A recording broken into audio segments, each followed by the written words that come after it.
Namaste, this is Srini, and today we are going to talk about the Kashi Vishwanath corridor.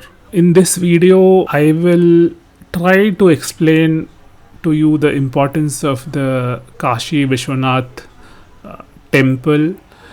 So, the most important reason is that the Gangaji flows in the northern direction here.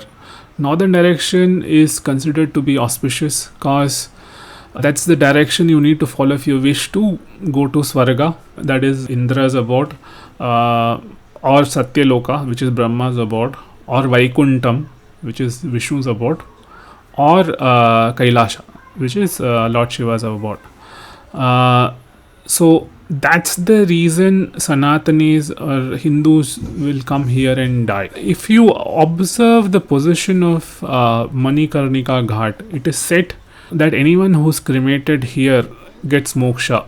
There is a kund here called the Manikarnika Kund in this ghat. Is said to have been built by Lord Vishnu for Lord Shiva and Parvati after Shiva agreed to Vishnu's request to spare Varanasi from his pralay or the process of destruction.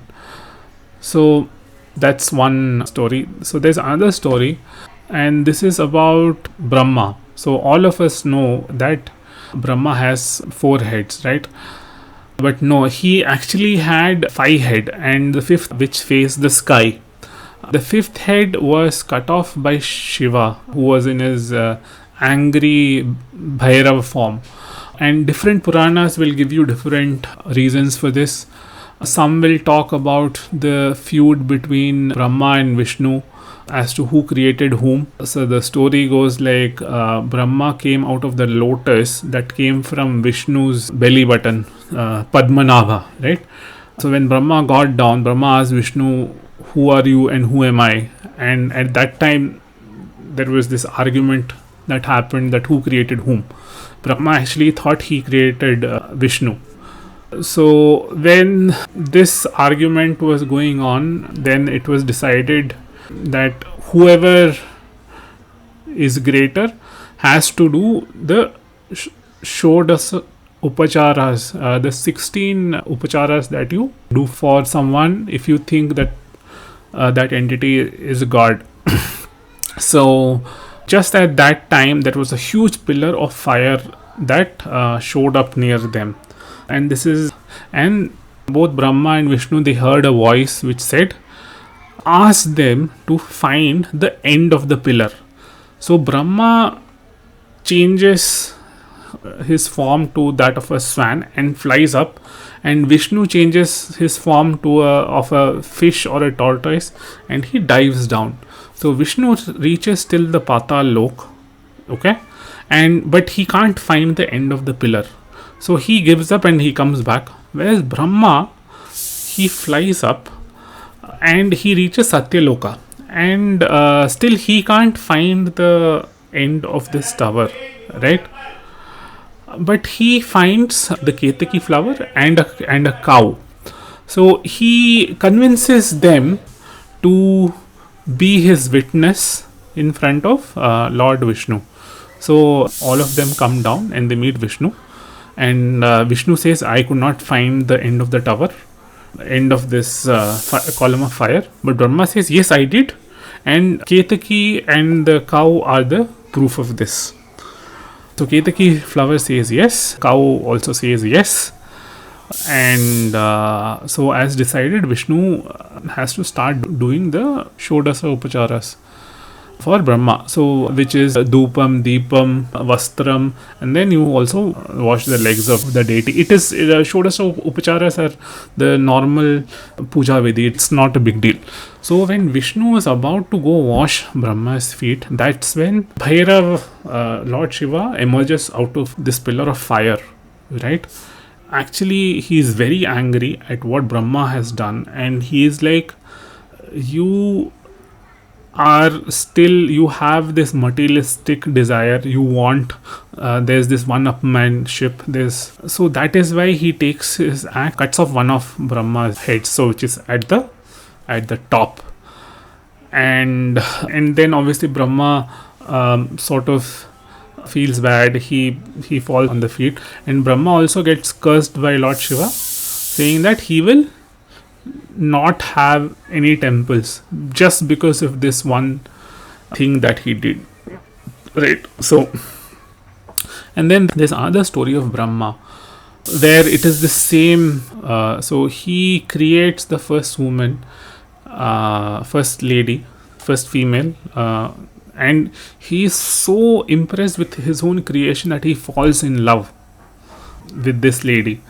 And the other Devi Devatas, they don't approve of it, because this is almost like, because he has created the lady, it is his daughter, and if you fall in love with your own daughter, and it's not a daughterly love, right? It's not the love you have for your children, it is the incest kind of love.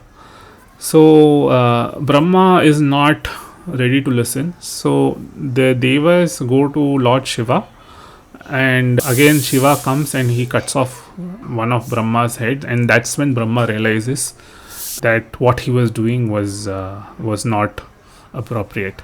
So these are two stories. There can be a couple more, but we'll not go into it. The important thing here is the story of the Bhairav form. So once Shiva beheads Brahma, okay, the head of Brahma, okay, gets stuck to Bhairav's hand, because and the head would not part away from him, and that is because of, it's called Brahmahati dosha. Because Brahma is a Brahmin and Shiva has killed a Brahmin, Bhairav consults Shiva for a solution to this. So when he consults Shiva on how to get rid of this Brahmahati dosham, so Shiva says, you have to wander the world with this, and if you, there is a particular place, and if you will wander, and and when you reach that place, that head will automatically fall off, because your sins would have gotten washed. So it is said KAAL BHAIRAV went to all the breadths and lengths of the world, and finally the head fell off from his hand automatically when he reached Kashi or Varanasi or Banaras. So that's why you have the KAAL BHAIRAV temple there. So that's the importance of Kashi. That is the place where even KAAL BHAIRAV, even Lord Shiva, could absolve himself of Brahmahati dosham, which is considered to be the biggest and the most toughest dosham to manage.